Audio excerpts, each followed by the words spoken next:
భారతదేశంలో డిసెంబర్ 13, 1997న జన్మించిన ఎస్. దయాల్ దేశీయ క్రికెట్ ఉత్తరప్రదేశ్కు మరియు ఇండియన్ ప్రీమియర్ లీగ్లో రాయల్ ఛాలెంజర్స్ బెంగళూరు ప్రాతినిధ్యం వహిస్తున్న cricketer. Left arm fast medium bowling శైలికి పేరుగాంచిన దయాల్ అలహాబాద్కు చెందినవాడు మరియు 2018లో తన సీనియర్ క్రికెట్ అరంగేట్రం చేశాడు. లిస్ట్ ఏ మరియు ఫస్ట్ క్లాస్ మ్యాచ్లో రాణించాడు.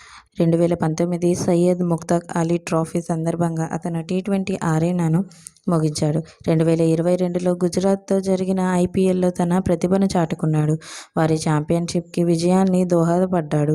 అయితే 2023లో జరిగిన ఒక సవాలుతో కూడిన మ్యాచ్ అతని పనితీరులో తిరోగమనానికి దారితీసింది.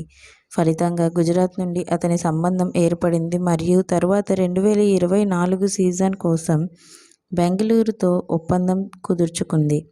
ఎస్. దయాల్ జీవిత చరిత్ర. పూర్తి పేరు ఎస్. దయాల్. పుట్టిన తేదీ డిసెంబర్ 13, 1997. వయస్సు 25. జాతీయత భారతదేశం. జన్మస్థలం అలహాబాద్, ఉత్తరప్రదేశ్. ఎత్తు 5 అడుగుల 10 అంగుళాలు 177 సెంటీమీటర్లు. ప్రస్తుత జట్టు ఆర్సీబీ. పాత్ర ఎడమ చేతి వాటం మీడియం ఫాస్ట్ బౌలర్. బ్యాటింగ్ శైలి కుడి చేతి బ్యాట్. బౌలింగ్ శైలి ఎడమ చేయి మీడియం ఫాస్ట్. రంగప్రవేశం ఫిబ్రవరి 1, 2019. Jersey number 133. తెలుగు ఇన్లో కుటుంబం చంద్రపాల్ దయాల్ తండ్రి, రాధా దయాల్ తల్లి, సుచి దయాల్ సోదరి.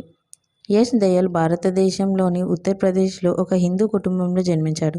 అతని తండ్రి చంద్రపాల్ దయాల్ కళాశాలలో క్రికెట్ ఆడేవాడు మరియు 1980లలో అలహాబాద్ విశ్వవిద్యాలయానికి ప్రాతినిధ్యం వహించాడు. అతని తల్లి రాధా దయాల్ గృహిణి. అతనికి సుచి దయాల్ అనే సోదరి ఉంది. ఆమె డైటీషియన్గా పనిచేస్తుంది. మీకు మా వీడియోస్ కనుక నచ్చినట్లయితే ఇలాంటి మరెన్నో విషయాలు తెలుసుకోవాలనుకుంటే డూ సబ్స్క్రైబ్ టు సమాజం ముచ్చట్లు.